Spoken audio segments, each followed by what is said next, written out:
right. Oops, sorry. Sorry. I'm on the video. Okay. I apologize. I'm a kid. Okay. Sorry. Okay. So, we have our ladies back from the November 4th gathering that we had. We just got a lot of feedback and just really felt in our spirits that it wasn't done and that we really just scratched the surface, being that we just really got to question 1 for everybody. So we just wanted to kind of pick up where we left off. And what we were talking about were traps or struggles that we all have, or pitfalls. You know, you can really name it anything, but just things that we struggle with. And we kind of just tonight want to hit on the topic of comparison, because that's where we were leaving off, and talk about a few things. So, ladies, we left off with Kim sharing something that I thought was really profound. Really? Yes. Can you share that again? I would love for that to be in this video too, about what you said about the light, in case they don't get to watch the second video. Yeah, it was. Let me sort of share a little bit of my comparison struggle. Yes. I have, like I had said, you know, I've been a Christian for 30 years. I had been in worship ministry at church for many years. And it was about 6 years ago that I really felt God sort of calling me out into something more. And that meant leaving the church that I'd been at for many years. And I joined a group called Just One, and Justina Mullen Salyers, which a lot of people know her through doing hair here in Hazard and stuff. She was part of that group, and like I said, I was one of the older, probably the oldest, I guess, in that group, and I was surrounded by these 30-somethings, and it was like they seemed to just be so mature, spiritually speaking, and I was stepping into new territory, and of course the enemy always wants to fight you when you do that, and so he was really bombarding me with insecurity and with that comparison that I wasn't measuring up to what they were doing, and that you know, because I knew what was going on the inside of me. Yeah. And even though on the outside I was singing and worshiping God, but on the inside there was this battle, and the enemy can be relentless in throwing those fiery darts. And I even got to the point with suicidal thoughts. And that was very disturbing for me, because I had never experienced anything like that. And I had a lot of struggle, because at that time, I had never heard anyone in leadership come out and say that they ever had any thoughts like that. And so I was like, what is wrong with me? You know, I am going to church, I am reading my Bible, I'm praying, I'm living the best I know, and yet I am feeling worthless and with this struggle. And so I found out that the enemy is relentless, but God is faithful. And so there would be times as we would sing, the Spirit would come up in me so strong that I felt like I could preach. I mean, I felt that unction, and I would step out and I would come forth forcefully with a word from the Lord. And then there were times that I almost could not even sing correctly, because this spirit of fear and would press back against me. And I remember one morning I got up very early, and I have this big closet, and I went in there And I laid down, face down to the floor, and was crying out to God, what is this? What is wrong with me? Mhm. You know, I don't know what's going on. And it wasn't me. And I was thinking, here I am, and pride will get you in trouble. Here I am, this pediatrician, and, you know, and I lead worship, and yet, I mean, I'm in this life and death battle. And I remember I laid in the floor and just cried out to God for 30 minutes or something. Didn't hear a thing. Didn't hear anything. I had to go on and get up and start getting ready for work. And I went into my shower, and I was still praying even there, and still nothing. And I got out and I was just like, Lord, you know, what is wrong with me? What is this? And then I heard him say, you're in good company. Elijah did the same thing. I heard that. And I really, all my life I've been a studier. I mean, I'm a doctor. We've had to study. And I studied the Word of God, and I started seeing that there were people in there having conversations with the Lord. And I was like, God, I want to have a conversation with you.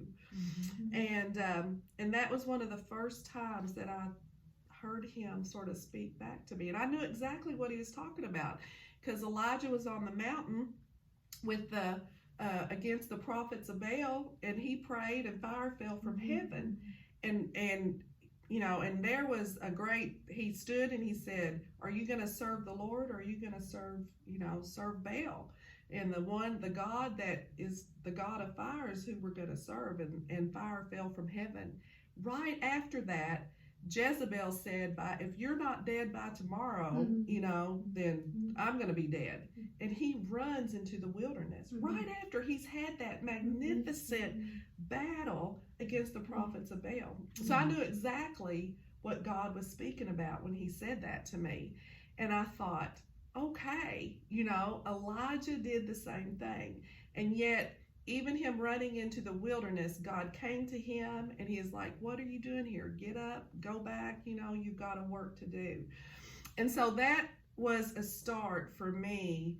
I mean, it wasn't like just boom, it was over. I mean, because the enemy sort of goes away for a season, but he'll come back. But that was like our conversation started with the Lord, and I recognized sort of spiritual warfare. I really hadn't, you know, been that knowledgeable with it. And so, you know, from then I would keep pushing myself when I felt that attack against me, then to push back against it. Because just like physically lifting weights, you push back against resistance and you get stronger. Well, spiritually speaking, if we will push back against that resistance of the enemy, we will get stronger. So that's sort of my comparison testimony. That's awesome. And so then in that time, you know, then God, I kept on hearing him more. And so it was, like I said, a time I was in bed and I was studying, and my husband was already already gone to bed to sleep. And I was there, and I had this little nightlight so that I could still read my Bible. And then it was in that same week, really, then we had lost, I think he had lost keys outside. And then we needed a night light, a searchlight, a bigger light to go out in the dark and search for that key. And that's when God spoke to me, and he's like, every light is needed at a specific time. You know, if I'd have had that big searchlight on when he was lying in bed sleeping, then that would have been distracting and not good for him. But then when I was searching for the keys outside, I didn't need that little night light. And so God puts a light in all of us, and every light is needed, you know, and not everybody's gonna be a big searchlight, you know, but every light is needed. Absolutely. And so you just need to shine your light. And it was that simple song we learned in childhood. This little light of mine, I'm gonna let it shine. Don't let the enemy put it out, and don't hide it under a bushel, because God gave me this light, Yeah. and He right, told me to let it shine, right. and that's what everybody needs And to I think do. as Christians, we tend to compare our lights to one another. Mhm. We do. We think, one light is brighter than the other, Mhm. Yeah. but we really don't know the struggles Mhm. that everybody goes through. Yeah. So we all fight differently too, and then our lights just shine differently. But like you said, every light is needed. Mhm. So yeah, that And makes and when that becomes unhealthy, Mhm. when we compare, Right. so I might notice, wow, I want to be her when I grow up, Right, yeah. and then let it stop there, Mhm. But when it gets toxic and unhealthy, I think, Mhm. is when it changes how we view ourselves, Mhm. or it changes who God says we are, or how God views us. When we act differently, or we try to reach something, we try to, build our successes off of, a cultural standard, or we try to build our successes off of, I'm trying to compete with that person. That person don't even know you're competing with them. Yeah. Mhm. But you're trying to compete, and your successes are because you're trying to Right. rise to that, versus just following God Yeah. and just following what He said. So I think it can become really toxic. I can relate to you because I also lead worship, and I am so insecure, like, on many things. I've just always been that way. I can remember being that way since I was little, just Mhm. insecure, not being liked, or worrying about not having friends, or worrying about what people think, and just negative talk in my head all of the time. And so for me, I've had to realize that, and I went under a season of attack as well on that insecurity in worship, and it made it hard to worship. And both require surrender. If you're prideful and arrogant, well, you're not really humbling and surrendering. You're not worshiping.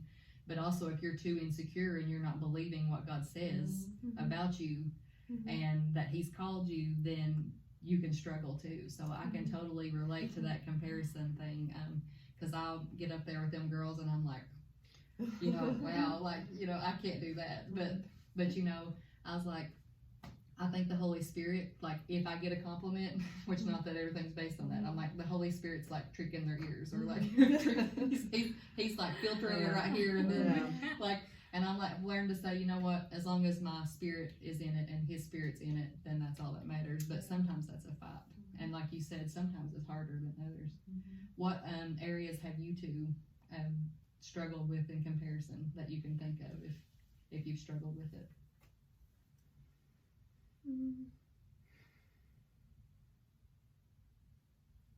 I don't really know. Maybe in my job and what I do, because like I said,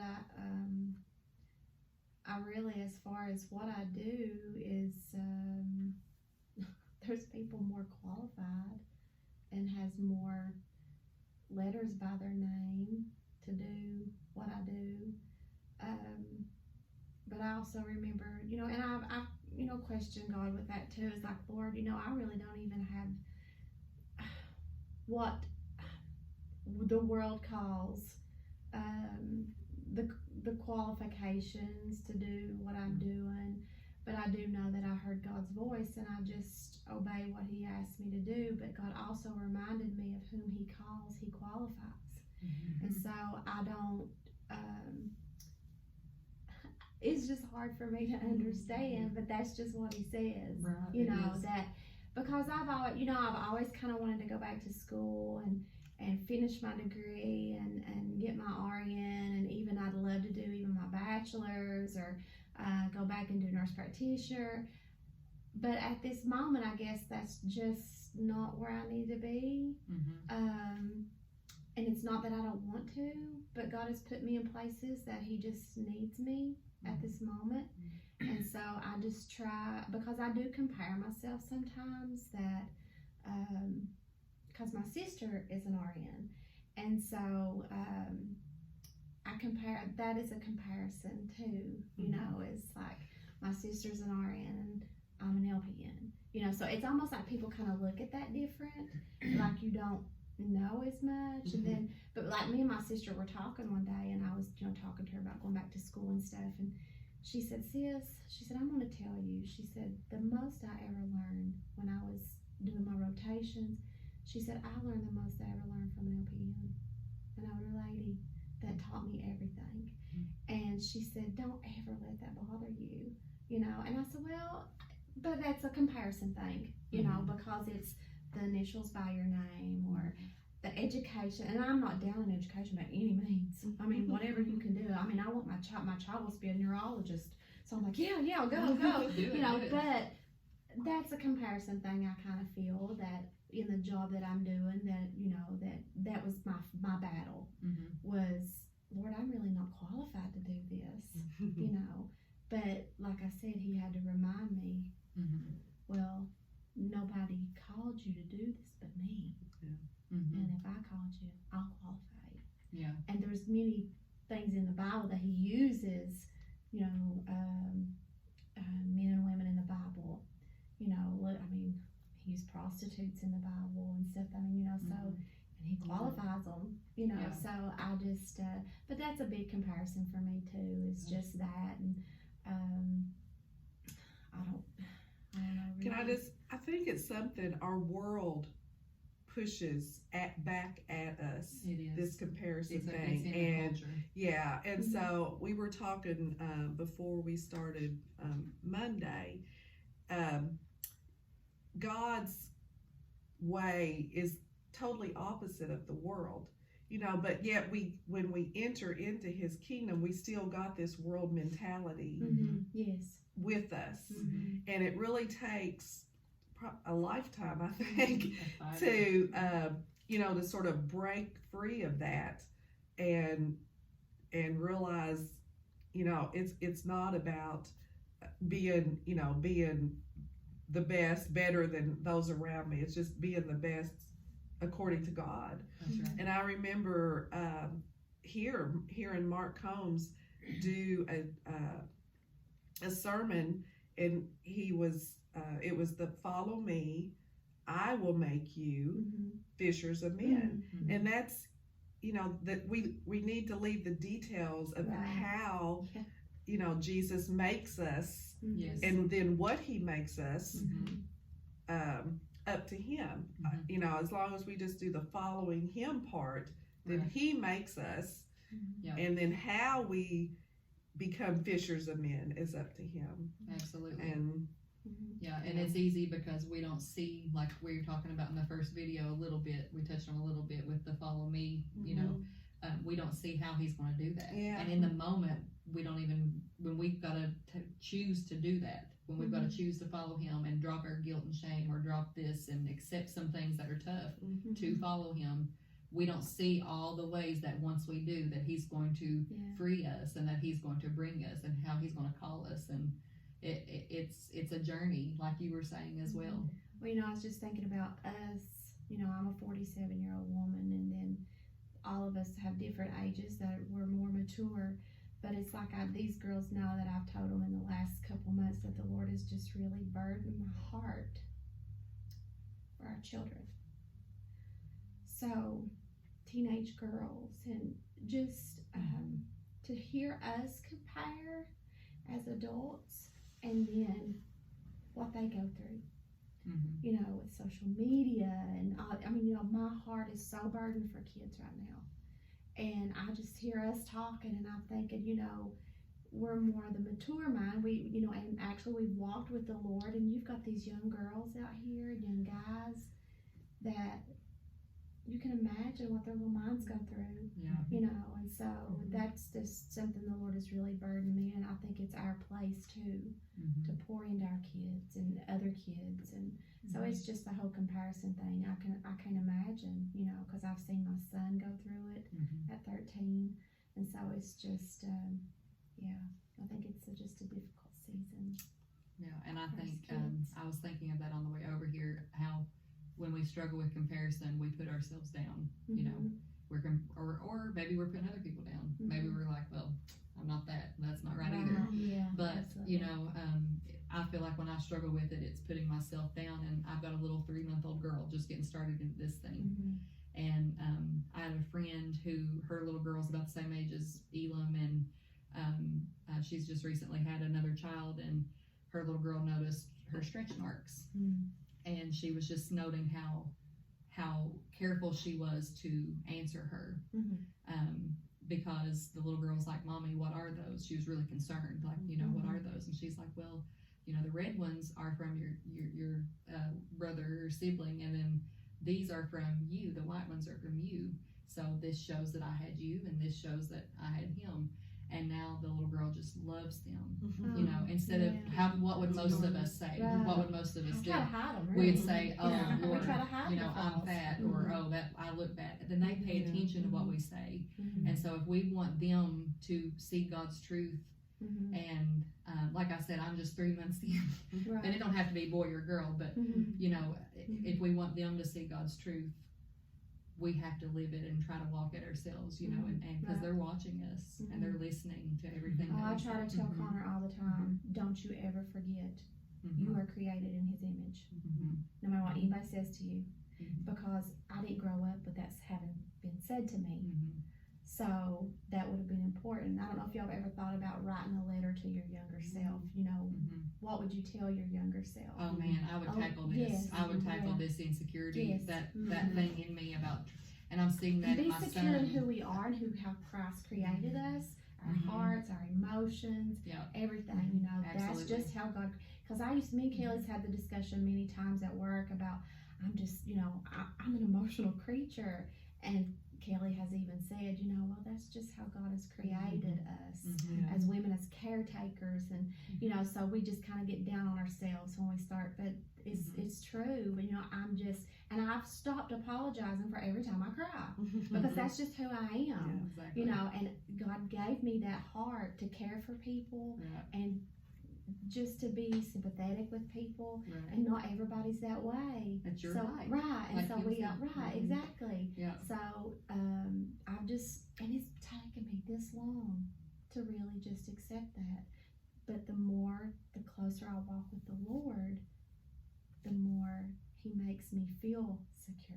It's that security He gives, Mhm. and so I wish I'd known that. Yeah. At a younger age. Yeah. Yeah, letters to So myself. yeah, and I just probably like, need some letters I yeah. need to be opening right now. honestly. Yeah, but wouldn't you just love to have a room full of teenage girls and just to be able, I don't know if they'd listen to you. I was a teenager too. You don't really want to listen to Yeah, people, it's like, It's Yeah. like we figure a lot of our things out the Right, hard way. right. It's like just that circle, struggling through it. Yeah. So, Kelly, we'll start with you on this one.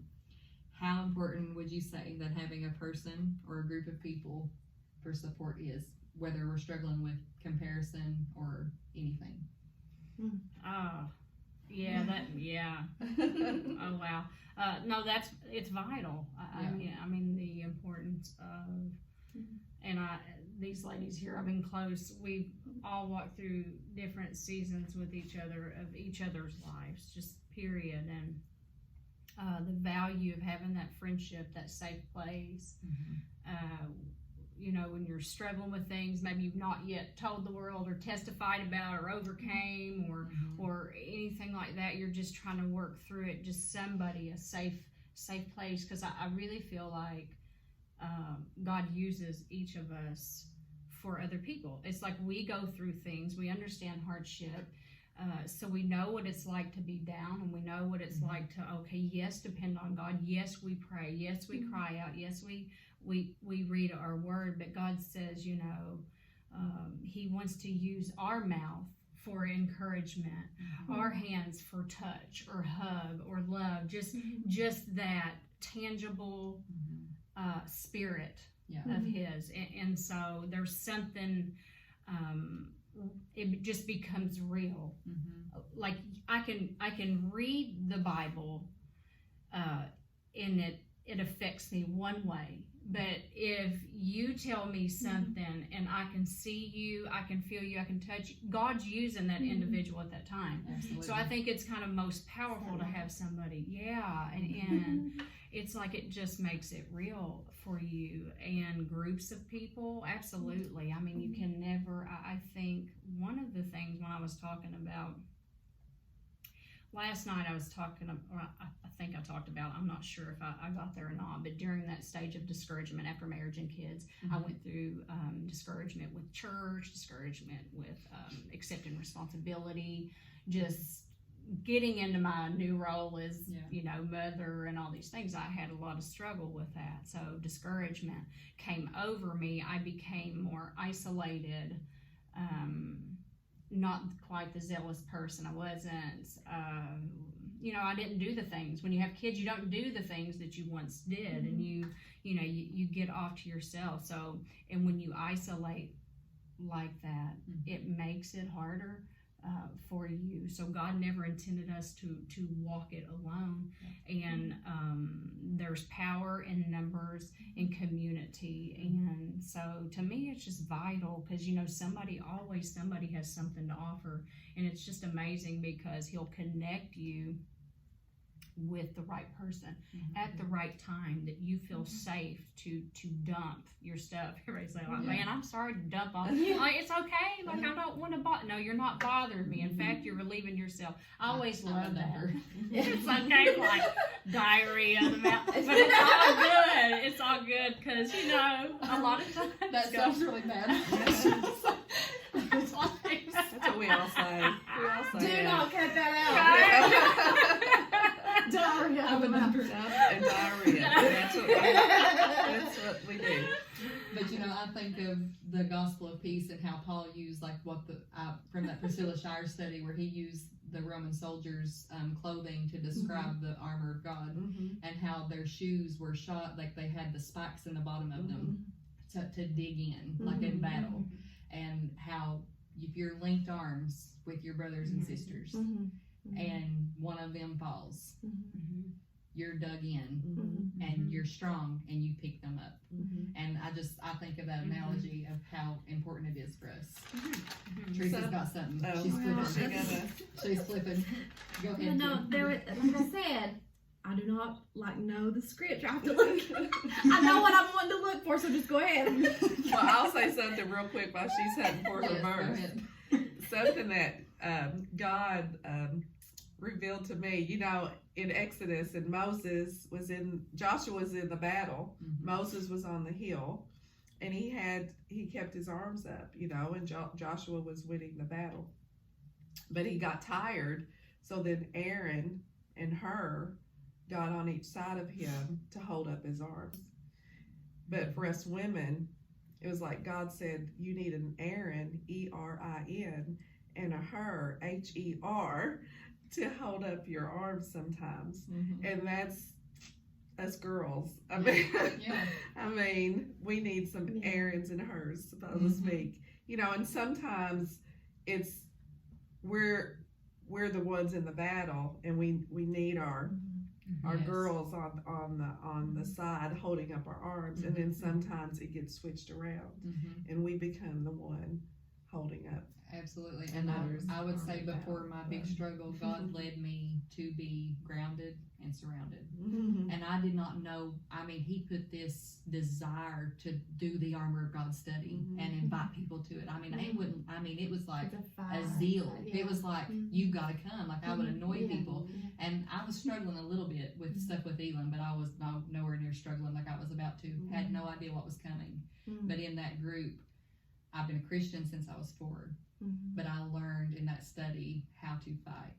And so he wanted me grounded in his word. I didn't understand it before. And then I had people surrounding me that could help me. And I know he wanted me grounded and surrounded. I know he did, because I hit bottom, and then I had to link arms and say, please help me up. I went to people and was like, please, you all know. I can't imagine going through anything now that I wouldn't have a sister to go to, because Kim was talking about suicidal thoughts earlier. I went through that phase too.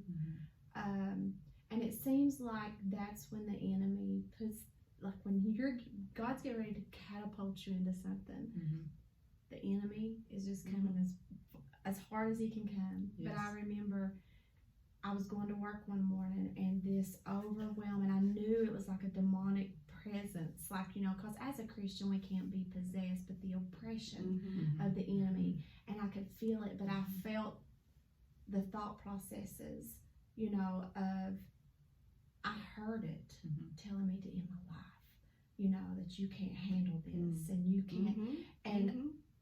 I called a sister in the church. This was like 7:30, 8 o'clock in the morning.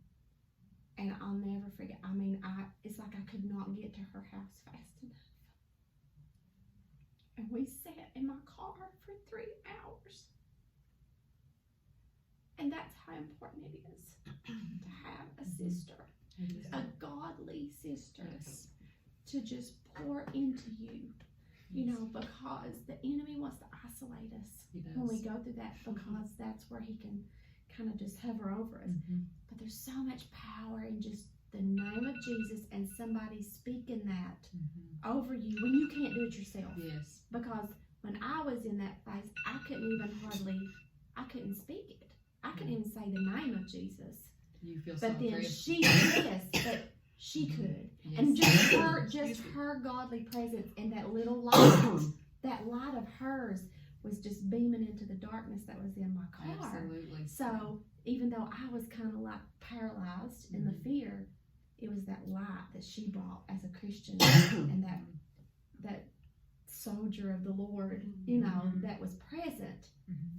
It was uncomfortable, Mhm. you know. So, but what I was thinking when we was talking a while ago was in Ecclesiastes 4:12 in the New International Version. It says, "Though one may be overpowered, two can defend themselves. But a cord of 3 strands is not quickly broken." Mhm. So that means we're not meant to do it alone. Absolutely. You know, so see, the Lord will bring the verses to you. So we can Yeah, same here. I'm like, Yeah, Like- and that's okay. like I know. The Thank God for yeah. Bible apps. Find you a good one. Find you several. And Google.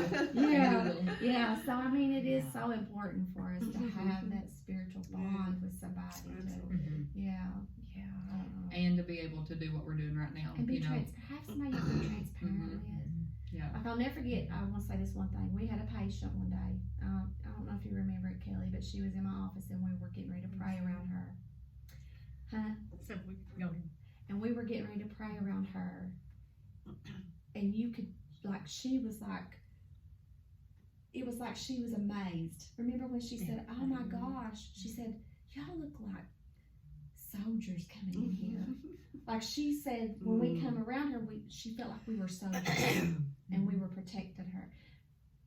But it was the Spirit of God. Yeah. You know, so Mhm. we came in and it was just beautiful to hear her say that. Yeah. You know, and I don't know if she's a Christian or not. I don't know, but she just said, "You are like soldiers." She Yeah. recognized it. Yes, and it was just a beautiful moment. Yeah. Yeah. So Mhm. yeah. Yeah. We definitely need each other and to have safe people that we can do that with and pour into each other. I think I also heard Priscilla Shire once say it's good to have someone just constantly that is pouring into you and that you can pour into Mhm. for that very reason, because we get weak and we get attacked and we can get blinded to things. We can be blinded to God's promises. We can be blinded to how He's moving in our lives. We can be blinded to all those things. Yeah. And you don't realize how important just words of encouragement, like especially, I mean, just the smallest things, like people not necessarily even in your circle of friends per se, but you know, when we're open and allowing God and where we can actually see people, and you know, you can look in somebody's eyes and somebody's face and countenance and tell when there's despair. Or, you know, if we pay attention to people, we can see that in just a kind word, a hug. I mean, it's like a drink of water in the desert, you know, and just sometimes people just need to know that they're seen. You know, like you notice them and things, and I just think encouragement goes a long way. If I love anything, it's to encourage people, because I know all the way through my journey, like early in the beginning, it's like that's what carried me. Like people carried me really and held my hands when I wanted to quit, and you know, all these things. I just remember, and you know, I would tell them, I would be just thanking them for just encouraging me and things, and I was like, what are you talking, like they didn't, it was so little to them but so big to me, and you just think, wow, like that just changed my whole world, my whole direction, and they're just like, you know, giving me just this, and so it really does go a long way, and we all need each other just a Well, little what bit is at a the time. greatest Just, commandment? Loving God with all Loving your one another. mhm, heart, You mind, know, soul, and yeah, strength, yeah. and loving it. So Yeah. it's all Neighbor about as love. yourself. Go you know, and love. loving each other. Absolutely. Yeah. Well, I appreciate you ladies coming and doing this again, and we will do some more Continue. topics. We'll continue some more. So, Yeah. you guys be sure to stay tuned for the next one that we do.